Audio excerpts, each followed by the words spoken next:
Pierre Andreas Tendean lahir pada tanggal 21 Februari tahun 1939 di Batavia, sekarang Jakarta, Hindia Belanda, di sebuah rumah sakit rakyat bernama Centrale Burgerlijk Ziekeninrichting CBZ, sekarang RSUPN Dr. Cipto Mangunkusumo. Ayah Pierre yang bernama Aurelius Lammer Tendean adalah seorang dokter asal Minahasa dan ibu Pierre, Maria Elizabeth Cornet adalah seorang keturunan Prancis yang berasal dari Leiden, Belanda. Nama Pierre sendiri diambil dari kakek pihak ibunya sedangkan Andreas diambil dari kakek pihak ayahnya. Pierre adalah anak kedua dari 3 bersaudara, kakaknya bernama Mitsovare Tendean dan adiknya bernama Ruswidiati Tendean. Setelah menyelesaikan pelatihan dasar militer, basic training, pada tanggal 23 Januari tahun 1959,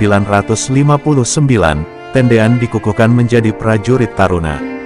Kemudian pada tanggal 1 April tahun 1959, Tendean dinaikkan pangkatnya menjadi Kopral Taruna.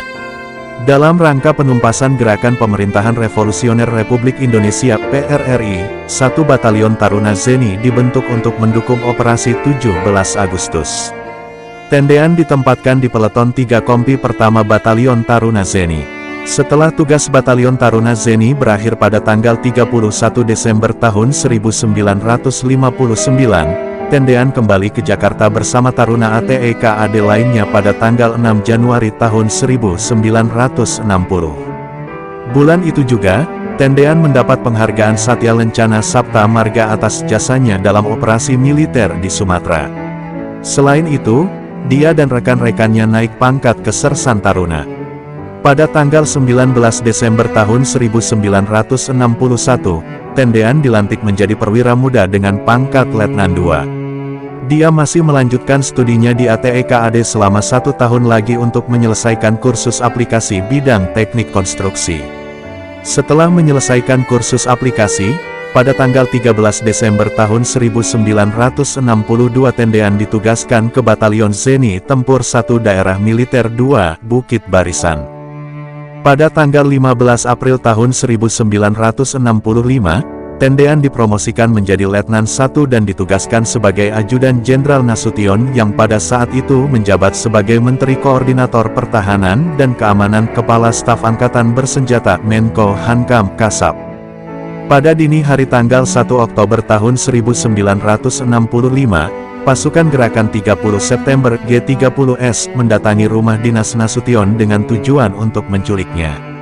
Pada waktu itu Pierre sedang tidur di pavilion yang berada di belakang rumah dinas Jenderal Nasution dibangunkan oleh Yanti Nasution, putri sulung Nasution. Setelah dia mendengar suara tembakan dan keributan, Tendean pun mengambil senjata garannya dan keluar untuk memeriksa keadaan di luar. Pada waktu Tendean keluar dia disergap oleh penculik. Dia kemudian berkata, "Saya Ajudan Nasution." Yang mendengar pernyataan Tendean tersebut mungkin tidak sepenuhnya mendengar kata "Ajudan", dan ditambah keadaan penerangan yang gelap sehingga mereka mengira Tendean adalah Nasution sendiri. Nasution sendiri berhasil melarikan diri dengan melompati pagar. Tendean lalu dibawa ke sebuah rumah di daerah Lubang Buaya.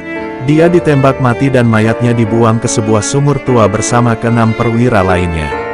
Pada tanggal 4 Oktober tahun 1965, jenazah-jenazah dalam sumur di Lubang Buaya diangkat oleh prajurit-prajurit KKO dan RPKAD. Hasil visum et repertum menyatakan bahwa pada jenazah Tendean terdapat 4 luka tembak yang masuk dari bagian belakang dan 2 luka tembak yang keluar pada bagian muka. Selain itu, luka-luka lecet terdapat di dahi dan tangan kiri, dan pada kepala terdapat 3 luka menganga karena kekerasan tumpul. Pada tanggal 5 Oktober tahun 1965, Tendean bersama ke-6 perwira lainnya dimakamkan di Taman Makam Pahlawan Kalibata.